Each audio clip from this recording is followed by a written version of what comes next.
Every year, in the liturgical calendar of the church, we celebrate the resurrection of Christ for 50 days in what is popularly called the season of Easter.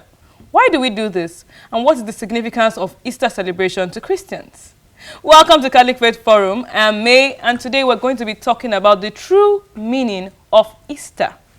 And I'm here with Reverend Father Simeon Mountain, the Assistant Administrator for St. Finbar's College. Father, thank you for coming back on the show. I enjoyed the last conversation, so we brought you back so you can give us more information. Thank you for having me. Okay. When we come back from this break, we'll go into the gist of the day. Stay with us.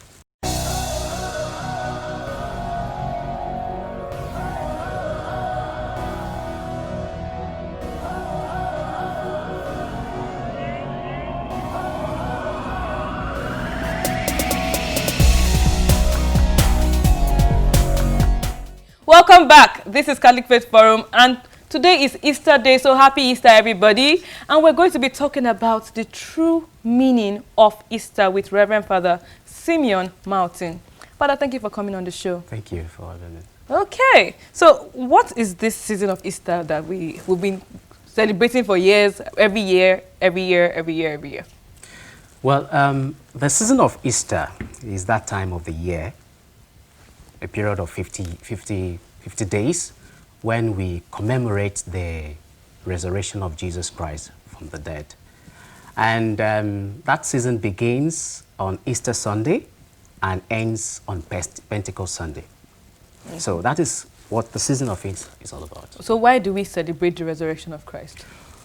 Okay, to answer the question of why we celebrate the resurrection of Jesus Christ, I think the first step is to understand what the resurrection means and what the resurrection does not mean.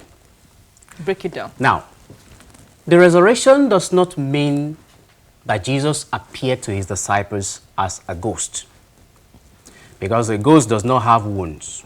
Nope. And we remember when he appeared to them, he showed them his side where he was pierced with a lance, and he showed them the imprints of the nails. The resurrection does not mean that the disciples had a vision or it was an apparition. Because you remember, there was a time Jesus had a meal. He had a broiled fish with them at the Lake of Galilee. Yes. The resurrection does not mean reincarnation. You know, this thing people say, in quote, Babatunde, somebody has come back again, and all of that. One who has reincarnated, supposedly, in quote, one who has reincarnated will still die. He will die again. He or she will die again. Now, the resurrection does not mean resuscitation. You know what the doctors do when they use the CPR to resuscitate somebody who is declared maybe clinically dead. They use the CPR to do that. Some come back to life and all.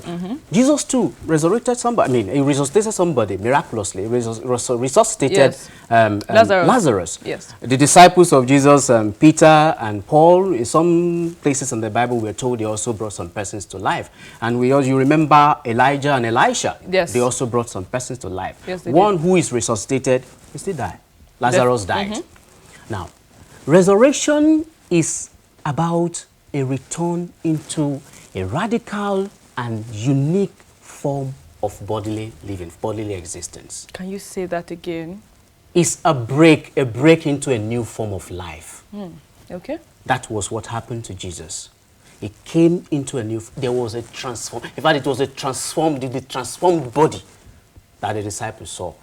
But you see that at some point, when he appeared to them, they tend not to recognize him immediately. Yes. Maybe it's just after a while, they will say, it is the Lord. Just like when Jesus walked with his disciples to Emmaus. Exactly. And they didn't recognize him till the breaking of bread. Yes, exactly. So it is a transformed body of Jesus that they saw. A new body of Jesus, a transformed body of Jesus. Now, that is the good news. When you hear gospel, the good news, the resurrection is what defines us as Christians. In fact, it is the foundation on which the Christian faith is built. And that is why Pope Benedict says that the Christian faith stands or falls on the truth of the testimony that Christ has risen. And you remember what St. Paul says in 1 Corinthians 15, verses 14 and 15. He says, if Christ has not been raised from the dead, our preaching is in vain, our faith is in vain. So, the resurrection is the heart of the Christian faith, and that is why we celebrate. It is our identity. You remember maybe during the Easter Vigil now, they say we are Easter people. Yes, sir. Yes, it is our identity, and that's why we celebrate it. Okay, so I noticed that a lot of young people, they struggle with understanding how the resurrection of Christ should impact their lives. How can we explain to them that this thing is so important that they need to hold on to it? Well, you know, as they say, the cross is a scandal. And for many youth, many youth cannot actually reconcile the fact of a merciful God sending his own son to go through such all this pain and suffering and death. Now, the question of how we can explain it, or what, the question is explaining it for them to understand is a question of how and what. How do we explain it? If you look at the liturgy of the world, from the Triduum down to the Easter season, the Easter Sunday, you see that it is compact with so many imageries. And you know, as the linguist will tell you, images are constituent of meanings. And the uninitiated may not even understand the meaning until maybe he or she asks. The liturgy of the church during that period is beautiful. It is. If you pay attention to it, you cannot but be moved. So it is one way by which the church teaches us the meaning and the significance of what we celebrate. Aside from that, you will notice that in most parishes, for instance, in Lagos Archdiocese, we have youth who do the drama, dramatization on Good Friday of the Passion of Christ. And there is no way you go through such an experience and you will not be taught in one way or the other. If you ask many of these famous actors like Jim Caviezel, or what did they call him? That man that acted Jesus in the Jesus of Nazareth. He will share his own experience, his testimony, how he was his life was really transformed by that experience. It is a way by which we, that's how, one of the ways by which we can actually explain it to them. Another one is, you see, it depends on the context anyway, the parish setting. You can organize the youth, organize them, and then when you organize them, you can form them into different groups. They want to discuss the youth and the death of Jesus on the cross. Now, form them into different groups. Okay, you'll be the group of drug addicts. Just play the role of drug addicts. Play the role of maybe student youth in the university. Play the role of youth who are having crisis or maybe depression, doubt, and all of those all sorts of things. Now, allow them to deliberate, discuss the experience of resurrection. Then let them come out with their summary. Then at the end, you will now tell them what the resurrection is all about. What the death of Jesus, sorry, I beg your pardon, the death of Jesus on the cross is all about. What the death of Jesus is telling us is this, that suffering is real. Yes. Pain is real. Death is real. All of the horrible things we experience in life, they are real, they happen. But at the end of those things, there is God, who will always remain God. And he loves us. So despite all of the things we are going through, you know, today now we talk about youth who go through depression and then they commit suicide. And all. So despite all of the things you are going through, God too has walked through these things with you and is there waiting to see, overshadow, or shower you with his love. I think with that, yes, because Jesus Christ went through the whole struggle, even to the point of death. Many of the struggles we go through cannot even be compared to half of what he went through. It cannot.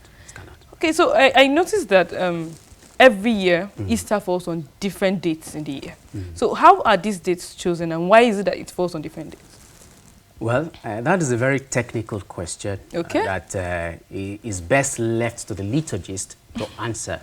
Because if we dabble into the mathematical formula, because some will say that, let's say for instance, you take 2018, you multiply it by 19, and then you get maybe 106, then you now multiply the 106 by 19, you get 2014, you now minus 2014 from 2000. So we will not live here. That's a lot of calculation. But the easiest way by which we can actually know what is the date is to step back and look at, okay, start from Ash Wednesday. You know that from Ash Wednesday, Lent ends after maybe 40 days. I mean? Exactly. So at the end of the 40th, on the 40th day, you know that the week that follows is the Holy Week. And from there, you can determine when is the Easter. But of course, the date fluctuates, but you determine that based on the mathematical all the calculations and calculations. So that should be left to the liturgists. Okay, so why is it called Easter? Where did the name come from? Well, the word Easter came into the Christian liturgy by way of an old German word, Eustarum. And Eustarum means dawn, new life. That's what it means. But then there is another account that says that according to St. Bede, an 8th century church historian, the word Easter, or the feast, the word Easter is traceable to a Anglo-Saxon goddess called Easter. And with that, some persons have been raising questions. Does it mean that the Easter celebration is a pagan feast? The answer is no. The Easter celebration is not a pagan feast. Just as a book in the Bible, the book of Esther, named after the Jewish heroine, is traced to a goddess called Easter.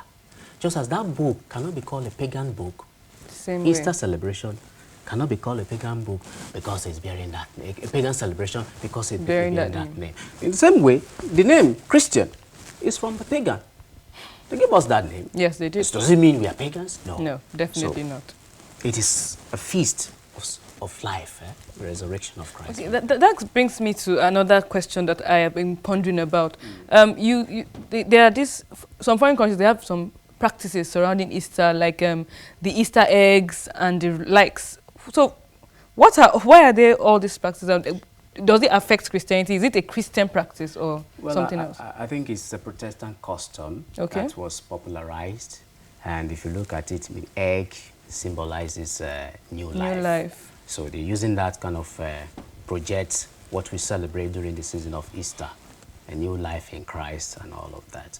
But we are not bound as Christians to follow that. Because I know as a Nigerian, I've never done anything relating to Easter eggs. I don't know what Easter eggs look like. Yeah, so people talk about even Easter bunny, rabbits, laying eggs and all of that, painting. It's a Protestant practice that was popularized, and I believe some Catholics also, adopt that and all of that. But it really doesn't. So it's just to make it exciting in a way for some people. Yes, exactly. Okay, the week leading up to Easter is called Holy Week. Why is it called Holy Week, and what is its significance? Okay. The word holy in Greek is hagios. In Hebrew is kadosh. And it means to separate, to set apart. To set apart something sacred from something profane.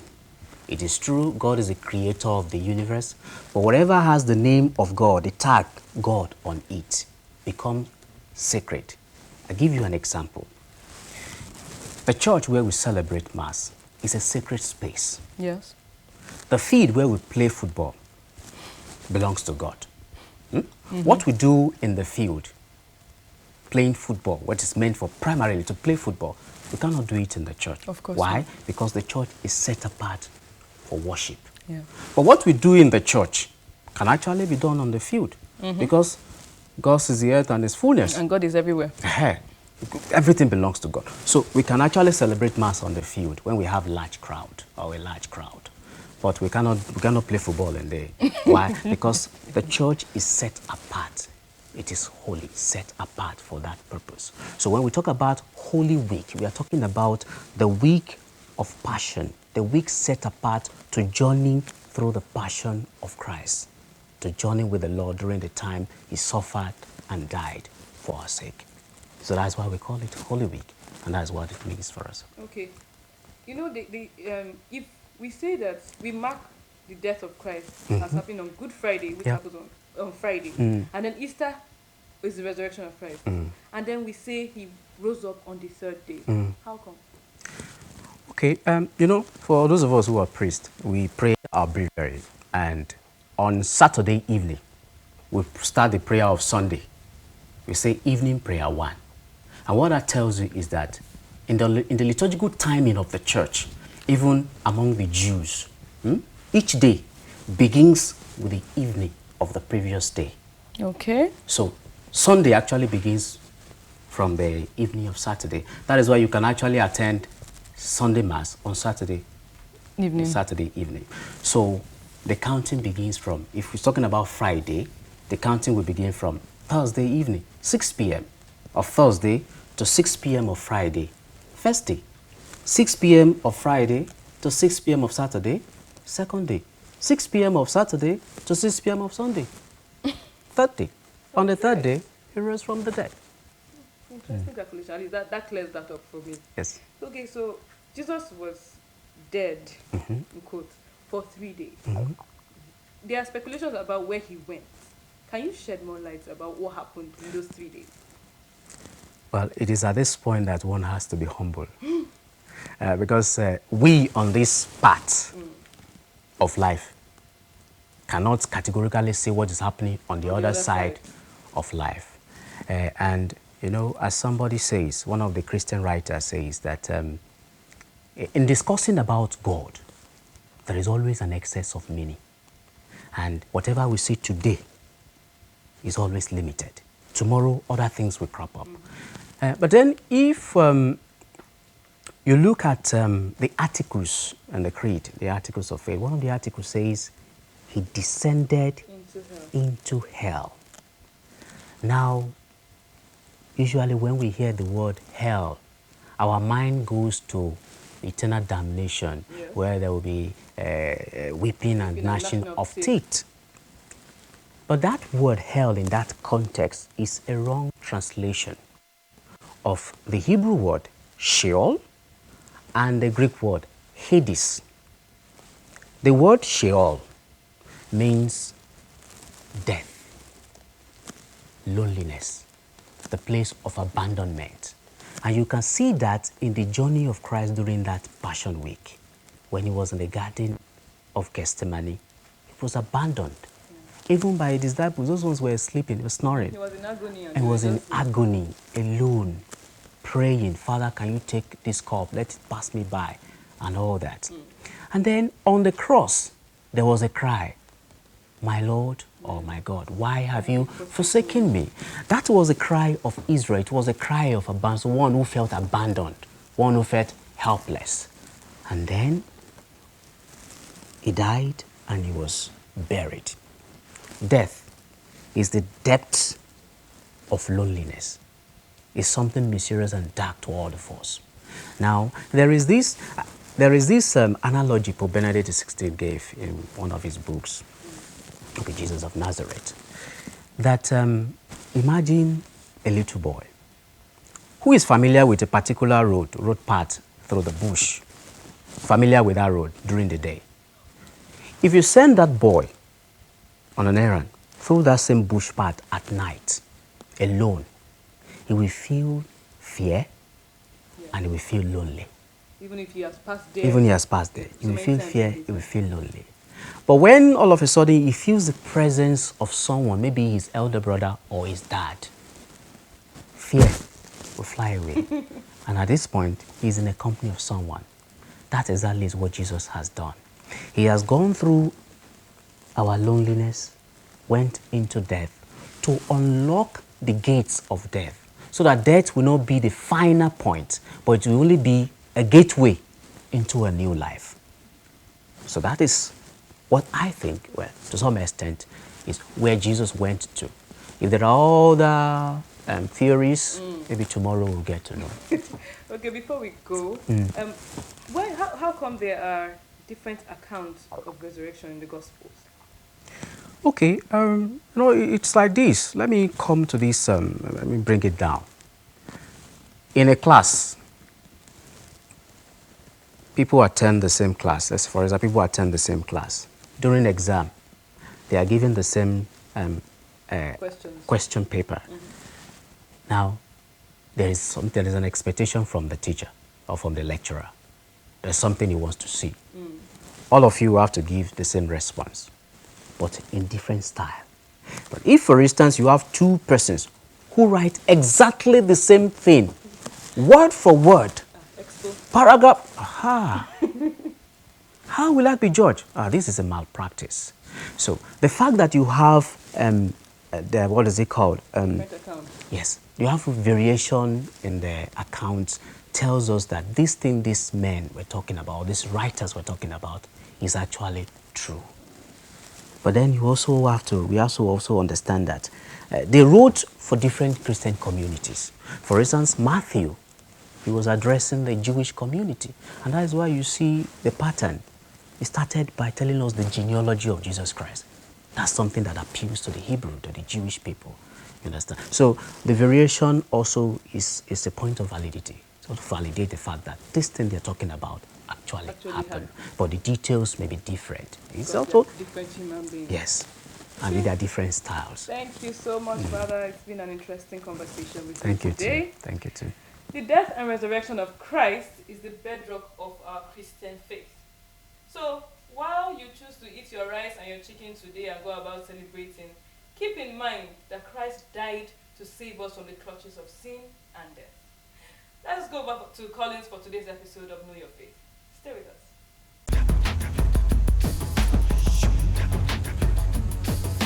Hello and welcome to another awesome episode of Know Your Faith series.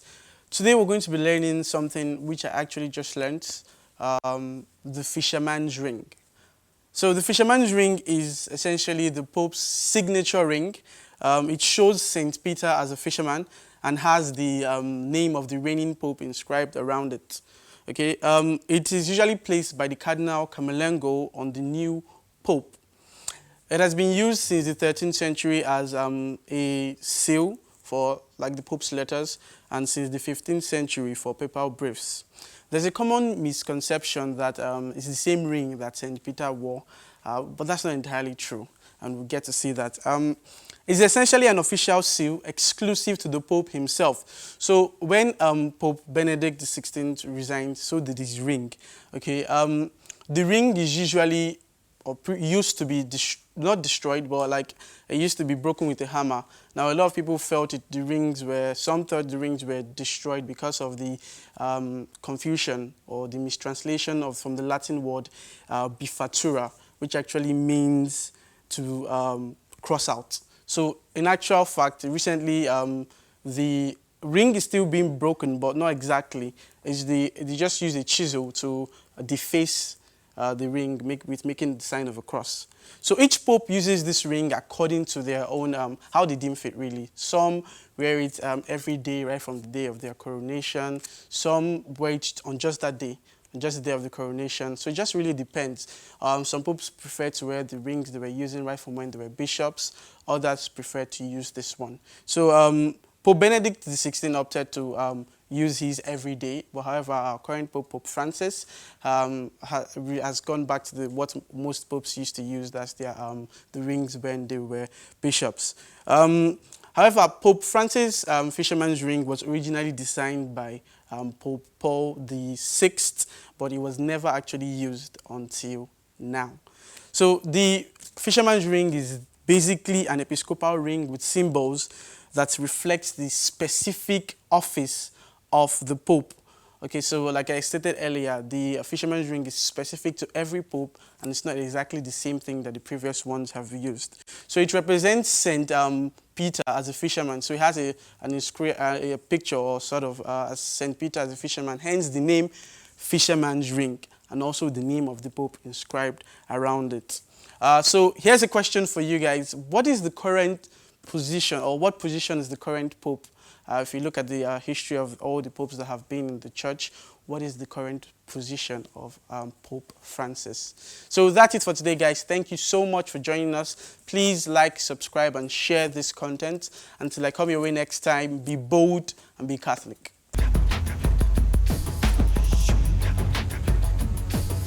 Welcome back. This is the end of the show for today. Thank you for staying with us. Father, thank you for coming on the show. Thank you. You're always dishing out information, left, right, and center. I wish I was in your brain sometimes. Thank the Lord. Thank you so much. So happy Easter, Father. I wish you same. Happy Easter, everybody. To reach out to us or have any conversation or share your opinions with us, follow us on our social media platforms at CFF on TV, Also, subscribe to our YouTube channel at Dominican Media Presents on YouTube. Join us on Tuesday for our CFF chat room on Twitter with the hashtag CFF chatroom at 7 p.m. And our question for the week is, how did you celebrate your Easter? Come and gist us. Give us all the gist of what you did on Easter Day. Thank you. See you on Tuesday. Till next time, keep being saints in jeans and shirts. Happy Easter! Every year in the liturgical calendar. Every year in the I saw for that space and I knew I said calendar. All right, pick up, let's go. Yeah, I'm good. Quiet. Liturgical calendar. Okay. I'll take it slowly. Who is talking? Please, I can hear you. Thank you. Every year.